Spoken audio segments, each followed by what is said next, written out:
अभी मैं पढ़ रहा था सरकार का आंकड़ा, 1 लाख सरकारी स्कूल बंद हुआ हिंदुस्तान में जब से हमारे महामानव का आगमन हुआ इस हिंदुस्तान में। जब से वो प्रकट हुए महामानव जी, जिनका जिक्र अभी हमारी जो गायिका हैं वो कर रही थी, अलका जी, उजाला जी और सुरेंद्र जी बता रहे थे।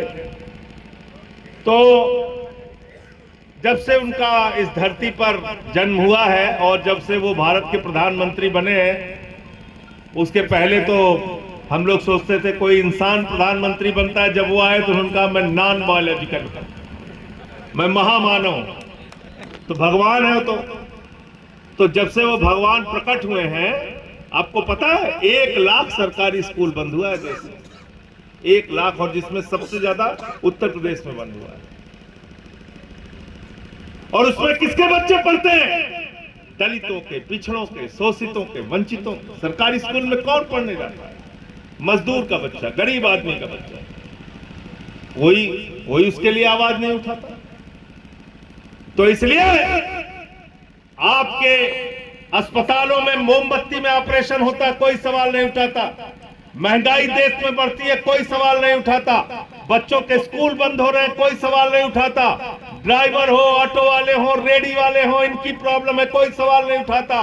और जो लोग ये नारा लगाते हैं, जिस हिंदू का खून न खौला खून नहीं वो पानी है, मैं उन सब से कहना चाहता हूं, मेरा भी खून बहुत खौलता है। जिस आरएसएस, विश्व हिंदू परिषद और बजरंग दल वालों के अंदर हिम्मत है, आओ हमारे साथ मिलके बच्चों के स्कूल जब बंद होते हैं, तुम्हारा भी खून खोलना चाहिए, हमारा भी खून खोलना चाहिए। चलो मिलकर लड़ते हैं योगी बाबा से और मोदी जी से।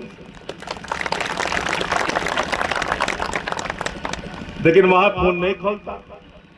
किसके ऊपर खोलता है? कहन कानम, कहन रहमान, कहन 2 थप्पड़ मारो।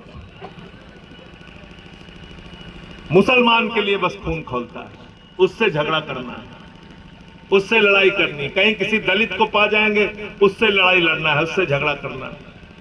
अभी देखा ना, पासी समाज के एक बुजुर्ग को काकोरी में मंदिर की सीढ़ियों पे पेशाब चटवाया गया।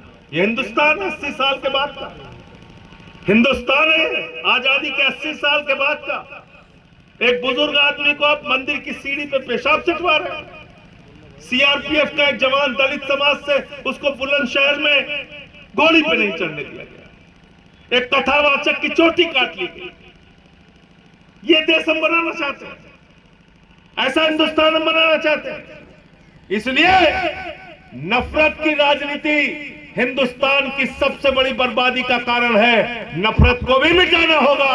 अपने ड्राइवर भाइयों से भी मैं कहना चाहता हूं, आप पूरे देश में जाते हो, पूरे देश के अलग अलग कोने में जाते हो, अपनी गाड़ियों से कम प्यार का, मोहब्बत का, भाईचारे का प्रचार करो। चाहे एक बैनर लगा के जाना पड़े, बना के जाओ। लोगों को जोड़ने का काम करो, देश को जोड़ने का काम करो।